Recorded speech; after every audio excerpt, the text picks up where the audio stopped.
Anies ini dikira suhu, ternyata cupu. Kalau nggak ada Anies, ini bisa menang ini Pramono Rano ini. Dan mungkin satu putaran, sekali putaran. Tapi begitu ada Anies, batal deh. Untuk kasus di Jakarta, mainnya adalah Anies dan Pramono dan Rano Karno.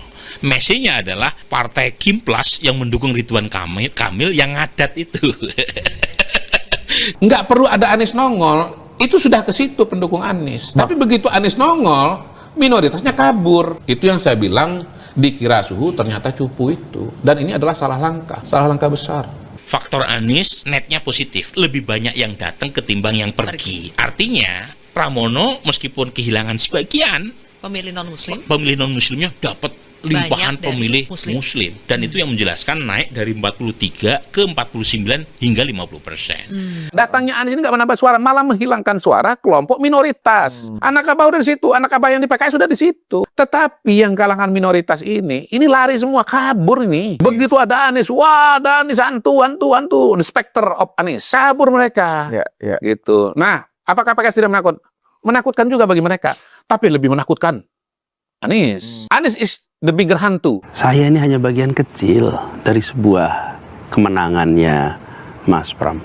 Yang bekerja di sana luar biasa banyak. Aktivis demokrasi ada di situ, yang kiai, yang ulama, yang rohaniawan, yang relawan. Itu semuanya bekerja bersama-sama dan sebesar-besarnya dukungan dari kita-kita semua. Pada akhirnya kembali pada siapa? Kembali pada figur calonnya. Ya, kita mengiklankan sebuah barang. Pada akhirnya orang nyoba barangnya tuh, oke? Sehebat-hebatnya kita mengiklankan, kalau produknya nggak baik, nggak laku. Kalau Anda pilih Pram dan Rano, ya calonnya PDI yang didukung oleh Anies hantu Baswedan, itu Anda sama dengan akan mengganggu jalannya kinerja Gibran dalam melakukan orkestrasi pemerintahan di Jakarta ini. Kalau saya mendukung sambil saya bagi sembako, sambil saya perintahkan lurah, camat, sambil saya minta aparat keamanan untuk tolong, ya semuanya nih perintah dari saya, bantuin. Terus saya telepon pelaku-pelaku bisnis, you siapin ya 100.000 sembako, you 100.000 sembako. Nah, baru saya masalah. Tapi kalau saya menyampaikannya sebagai sikap moral, sebagai sikap rasional dalam memilih untuk Jakarta yang lebih baik, saya tidak merasa ada masalah di situ. Lo gini loh, kalau kita lagi balapan mobil, balapan motor, ya kan, lawan kita 10 kilo di belakang kita, apa kita nginjak gas? Enggak kan, kita gini aja, shoo. Dalam pilkada orang tidak boleh jumawa dengan menyombongkan seberapa banyak partai yang mendukungnya. Nggak ada nilainya itu. Yang penting adalah ketokohan. Karena yang dipilih adalah orang, yang dilihat adalah personality, dan kalau misalnya mesin partainya kuat, tetapi calon yang diusung tidak sesuai dengan kehendak rakyat, lewat itu.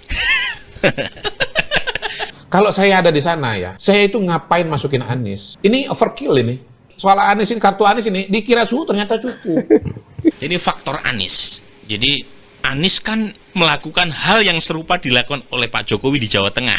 Tapi konteksnya sekarang untuk membantu Pramono Anung ya. Dan bukan hanya dalam bentuk deklarasi, dia meminta timnya kan untuk kampanye full tim membantu Pramono, termasuk ikut rapat akpel akbar pakai baret gitu ya. Jadi efeknya dugaan saya besar. Memang tidak terpotret karena saya nggak punya survei terakhir menjelang pemilu, tetapi ada penambahan dan itu terlihat dari pemilih Muslim Pramono yang naik kencang. Karena segmen pemilih Anies adalah pemilih Muslim. Nah, dari mana saya mendapatkan informasi itu? Dari exit poll saya. Kan kita punya exit poll. Yang kedua, dari pemilih PKS, pemilih PKB, pemilih Nasdem. Itu yang memilih Pramono Rano Karno di atas 50%. Terutama Nasdem dan PKB. Kalau PKS split ya, di bawah 50%. Nah, apa yang menarik? Yang menarik adalah 3 partai ini itu kan pendukung Anies waktu Pilpres. Ya. Dan di Jakarta pemenangnya adalah PKS. PKS punya calon wakil gubernur namanya Suswono. Jadi ketika mesin partainya itu ngadat ya, yang mendukung Ridwan Kamil, sementara penumpangnya ikut Pramono Rano Karno, ya tinggal menunggu waktu. Dan itu menurut saya nggak bisa dipisahkan dari faktor Anies. Meskipun itu ada efek positif buat Pramono Anung, dukungan Anies Baswedan, tapi juga ada efek negatifnya. Apa itu?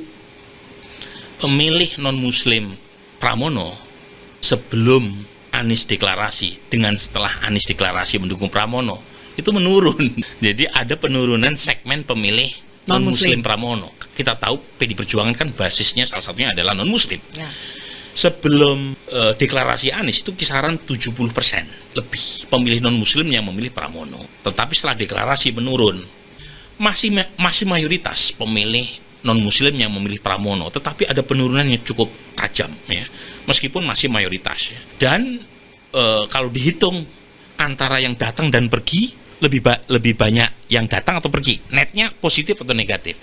Clear datanya. Faktor Anies netnya positif, lebih banyak yang datang ketimbang yang pergi. Artinya Pramono meskipun kehilangan sebagian Pemilih non-muslimnya dapat limpahan Banyak dari pemilih muslim. Dan itu yang menjelaskan naik dari 43 ke 49 hingga 50%. Jadi tadi limpahan pemilih partai-partai Islam, termasuk partai-partai yang mendukung Ridwan Kamil yang memilih Anies Baswedan waktu Pilpres, PAN, kemudian Golkar, Gerindra. Dan itu yang saya sampaikan di banyak tempat, mesin partai Ridwan Kamil memang adat. Ada Sedikit seorang pejabat publik yang sangat tinggi ketemu saya di Jogja. Waktu itu Kejaksaan Agung kebakaran. Waktu itu Mas Anies masih jadi gubernur.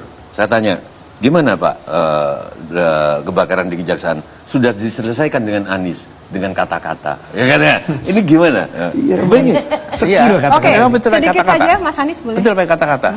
Memerintahkan damkar untuk berangkat memadamkan api. Itu kata-kata, itu perintah, itu dilaksanakan. Kalau Bapak pasti sering ke Bundaran HI kan? Di Jakarta situ. Itu kalau diputerin 2 kali, jadi apa Pak? Jadi ngos-ngosan. Wah, bukan. Jadi apa? Jadi hihi. Kan ada banyak profesi. Nanti akan profesi jadi presiden, jadi gubernur, jadi mungkin ada banyak profesi yang lain. Nah di bulan puasa, profesi yang paling enak itu apa? Muadzin. Enggak, lebih enak Apa? lagi dokter. Buka jam 4 sore.